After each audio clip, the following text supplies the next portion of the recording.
এই যে চিংড়ি মাছের পকোড়া বানাচ্ছি, তার জন্য এই যে ফোড়ন দিয়েছি, রসুন ফোড়ন দিয়েছি। এবার চিংড়ি মাছটা দিয়ে দে, ছোট ছোট চিংড়ি মাছের টুকরো কটা। এই যে চিংড়ি মাছটা আবার দিয়ে দিলাম।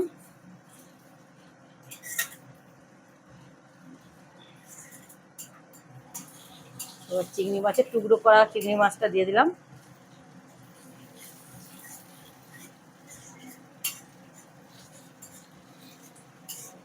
এবার কাঁচা লঙ্কার টুকরোটা দেবো, কাঁচা লঙ্কাটা আর দিস না, কাঁচা লঙ্কা দিলাম। এবার পেঁয়াজ দিয়ে দে। এবার পেঁয়াজ দেওয়া হলো।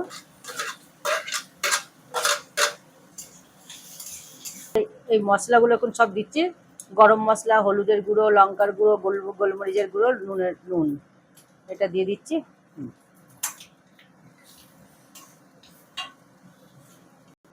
এই যে আদা জিরে গুঁড়ো বাটা দিলাম। এই যে এবার ভালো করে কষানো হয়ে গেছে। এবার সিদ্ধ করা আলুটা দিচ্ছি। আলুটা সিদ্ধ করে রেখে দিয়েছিলাম।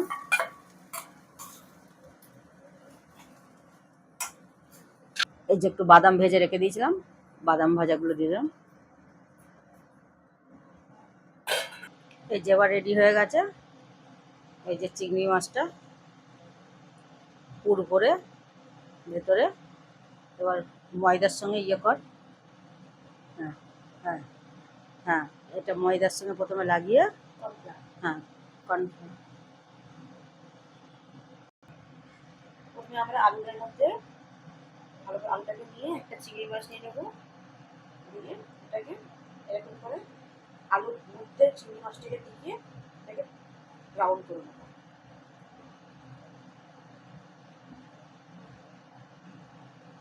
সুন্দর করে চিংড়ি মাছটাকে ঢেকে, আলু যদি এক্সট্রা লাগে অ্যাড করতে পারবো।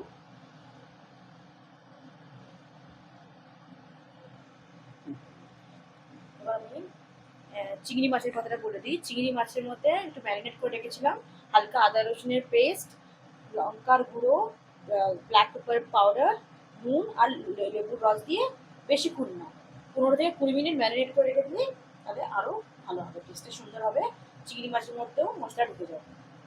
এরকম করে আপনাকে পুরো চিংড়ি মাছটাকে মাছ এখানে ঢুকিয়ে দিয়ে এরকম রোল করে নিতে হবে।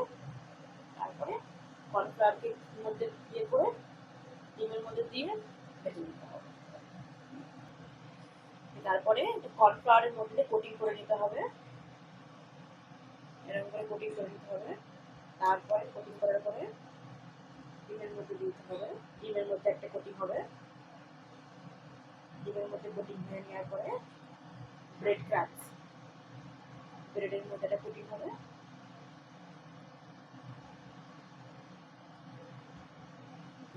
আরেকবার কোটিং করে দিতে হবে, ডিমের মধ্যে আরেকবার দিয়ে দিতে হবে, দিয়ে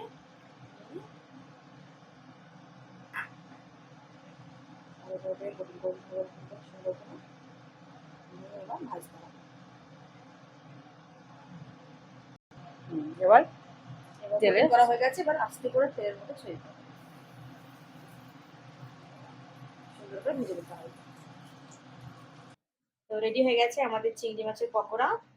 এখন আমরা এগুলো সব সার্ভ করে দিয়েছি প্লেটের মধ্যে।